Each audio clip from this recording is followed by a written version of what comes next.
Llega a Duro de Domar, el analista político que mejor nos condensa la compleja realidad. El GPS periodístico que nos guía por los caminos menos previsibles de la información. Un repaso necesario para no olvidar los asesinatos de Maximiliano Costecchi y Darío Santillán. Hoy ejercitamos la memoria junto a Mario Weinfeld. Mario, querido, como siempre, un gusto, un placer tenerte aquí en Duro de Domar. Se cumplen 10 años del asesinato de Costecchi y Santillán, un punto de inflexión en la democracia argentina, ¿no? Sin ninguna duda.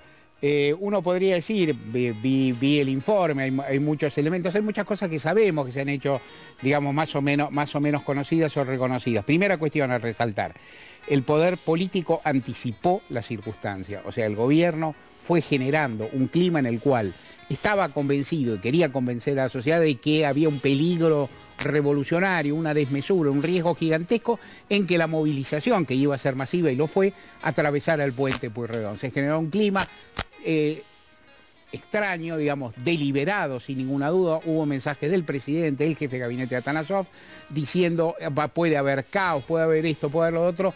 Un mensaje que le entra a la cabeza a las fuerzas policiales, más allá de que se le den, como seguramente se han dado, directivas específicas. O sea, en algún momento Juan José Álvarez, el que era secretario de Seguridad en esa época, las fuerzas federales. De las fuerzas federales, usaba una frase que nos dijo a muchos. Él decía, a las fuerzas de seguridad, como son binarias, hay que decirle dos consignas alternativas. Miren o tiren, decía él. Miren quiere decir, quédense quietos, no hagan nada, traten de mantener el orden. Miren fue lo que hizo el otro día, por ejemplo, la gendarmería con los camioneros. Mantener, no agredir. Claro. Digo, esto no quiere decir que siempre funcione, pero en principio no repriman. Y la otra es tiren, en términos. Y yo, el mismo día, o sea, el día que ocurrió el hecho, yo dije, el gobierno se pasó diciendo tiren todos los días anteriores y la policía tiró. No se puede saber, porque no se sabía en ese momento de dónde salieron las balas, pero todo indica que salió la policía de la provincia de Buenos Aires. Ese dato, y lo sabemos, y ahí también fue escondido por buena parte de los medios audiovisuales que se plegaron al relato del gobierno. Rápidamente el gobierno empezó a llamar a los periodistas, las redacciones y demás. La primera teoría era la del enfrentamiento. Se enfrentaron, se mataron entre ellos. Se mataron entre ellos. Relato único, absurdo, qué sé yo. Las escenas que se mostraban, un bondi quemado, autos quemados, manifestantes con capucha y demás, ayudaban, con un discurso mediático muy, muy excitado, a generar la hipótesis de que había habido violencia casi exclusivamente del sector manifestantes y la circunstancia asombrosa en términos generales que se había matado entre ellos. Los medios audiovisuales lo mantuvieron bastante, muchos que no todos, no siempre, pero muchos, los dominantes. Al día siguiente sale esa tapa de Clarín de la que tanto se ha hablado, que no es explicable en términos políticos, por otra parte, más allá de la cuestión de la secuencia de las fotos. Ese mismo día, o sea, eso fue el miércoles, el jueves, Clarín tiene las fotos y aparecen fotos, secuencia de fotos en otros diarios. A nosotros, a Página 12, nos las trae Sergio Kovaleski, un fotógrafo independiente que trae la secuencia. Yo quiero decir una cosa, como profano que soy, yo era jefe de política, en esa época era editor, pero en materia de fotografía no soy el más rápido, el más ducho y demás. Son difíciles de leer esa secuencia.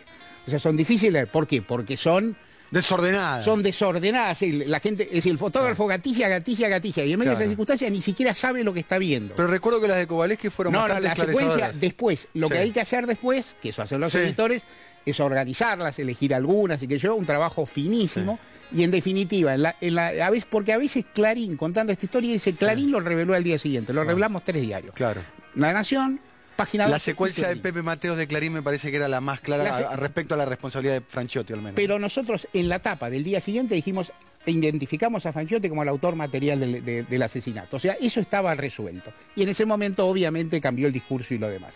Segunda cuestión que me interesa decir y que es importante en estos tiempos es, por un lado hubo una actitud de mucha parte del periodismo que fue tremenda, digamos, que fue vergonzosa, y también hubo muchos periodistas, fotógrafos en especial, pero cronistas de radio, muchos freelance, porque mucha gente acá, mucha gente estaba sin laburo y ha ido a cubrir, a ver cómo colocaba las cosas, a ver qué hacía y demás, que expuso el cuerpo, porque la represión fue fenomenal. Y recuerdo el programa de Juan Castro Caos también. Ajá. La represión fue feroz y aparte como la represión empezó con gases lacrimógenos, Sí. o sea, estaban cara a cara los manifestantes y la policía tiró gases lacrimógenos, los manifestantes en su mayoría se dispersaron Hacia la provincia. Alejándose, pues, y la represión se trasladó. Cacho Álvarez, que intendente de Avellaneda, en su momento habló con gente de gobierno y llegaron a Herli. Claro. O sea, llegaron a En un kilómetros. momento era como una cacería humana. Era una cacería. Esa expresión la usó una de mis compañeras en el diario, Laura Vales. Nosotros titulamos así y Eduardo Duhalde, presidente de la Nación, lo reconoció con esa palabra 2 días después, cuando no le cabía otra que reconocer. Por un lado, entonces, hubo una actitud miserable, muy cuestionable, cierto sector del periodismo, y por otro lado, una actitud muy arriesgada y muy valiente, muchos periodistas que pusieron el cuerpo y de medios que también acompañaron.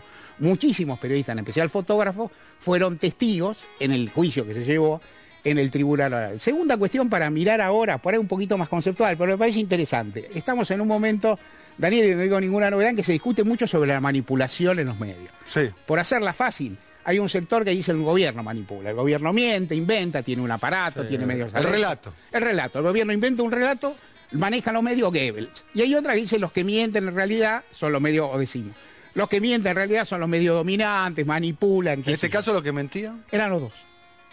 Por Claro. un rato eran los dos. Eran socios en el Eran socios, que lo que vos estuviste diciendo. Eran socios.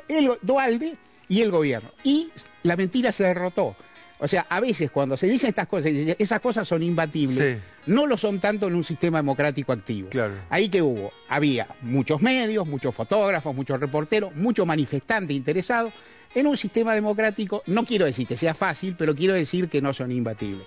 Y por fin y por último, más allá, vos dijiste algo, Darío y Maxi eran dos pibes militantes con mucha formación. Darío tenía condiciones de un líder político, Maxi se iniciaba en la militancia. 23 y 21 años. Estaba por eso, chicos muy pibes.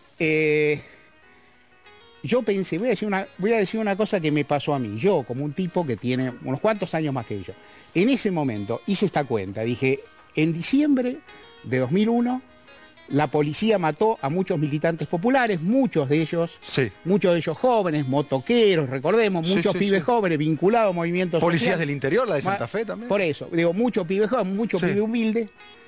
Los tipos se reorganizan, empiezan a luchar, lo mata la policía de Buenos Aires. ¿Qué pensé yo? Una radical. Y no lo pensé solo yo. Y se discutió, digamos, en muchos ámbitos. Esto se va a la mierda. Se radicaliza. Se radicaliza extremadamente. Los grupos políticos de jóvenes afrentados por la democracia y masacrados van a pasar a violencia. Y no lo hicieron. No. Ahí también hubo todo lo contrario, ¿no? Claro, se organizaron de otro modo. Se organizaron, o sea, nuevamente la sociedad argentina dio una demostración de templanza frente a desbordes tremendos.